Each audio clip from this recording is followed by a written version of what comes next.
Hello, my name is Abby Hazlett, and today I'm going to be talking about some problems in global education. Two of the main problems that I found is the lack of funds in schools and the lack of funds for students, either from their home life or from their country as a whole, in some instances. And whether it's from underperformance or under-enrollment or both, schools around the world are shutting down while others are being built up, but ones that have been there for a while are shutting down because they don't have the funds to stay open. And this is happening even in America, which is the powerhouse of the nations, and it's happening in cities like Philadelphia, Chicago, Milwaukee, and Detroit, which are cities who are primarily the population is minorities, and they have a lot of they don't have the correct funds they need, and their city has a lot of instances of poverty. And I believe poverty is the state of not having access to opportunities to improve your situation and to control your future. And for 71% of the world that live on $2 to $3 a day, they have to make difficult decisions like, do I pay for water today, or do I pay for food, or do I pay for my school fees, or do I pay for my medical bills? It's unfair questions they're being forced into, or situations.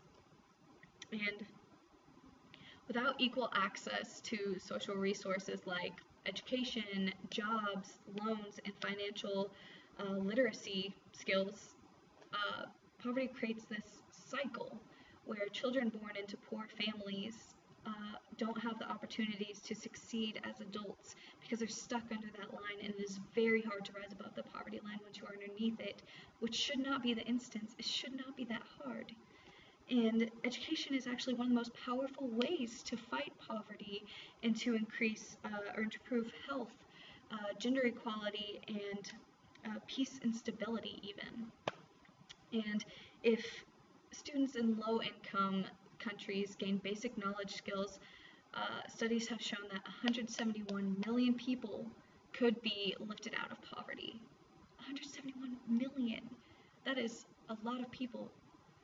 And in sub-Saharan Africa, they've actually started enforcing somewhat of this idea, and they've had 60 million more students enrolled in primary education in 2013 than in 2000. And this is thanks to savings of debt relief, development assistance for education, and focus from African governments. They still need 1.4 million more teachers, though, to achieve their goal, which is universal primary education throughout all of Africa, which is amazing. I am so happy that they are starting this uprising. And actually, there was some studies that have shown that if we all chipped in, the whole world put $39 billion together over 15 years, every child in poverty could receive basic education, or every child as a whole could receive basic education for only $39 billion for 15 years. That is amazing. And if you really look, like, the children are our future. I think no matter what amount of money it is needed, it's worth it to improve our future in the world and to make sure that our future is one of greatness and not of poverty and failure. So ways you can help is you can donate or you can sponsor children, and that you can do that through some organizations. I actually have 3 that you can look at: SaveTheChildren.org, WorldVision.org, and PencilsForPromise.org. These are all websites you can use to donate or to sponsor a child, and I think that would be great, because our future is dependent on these children.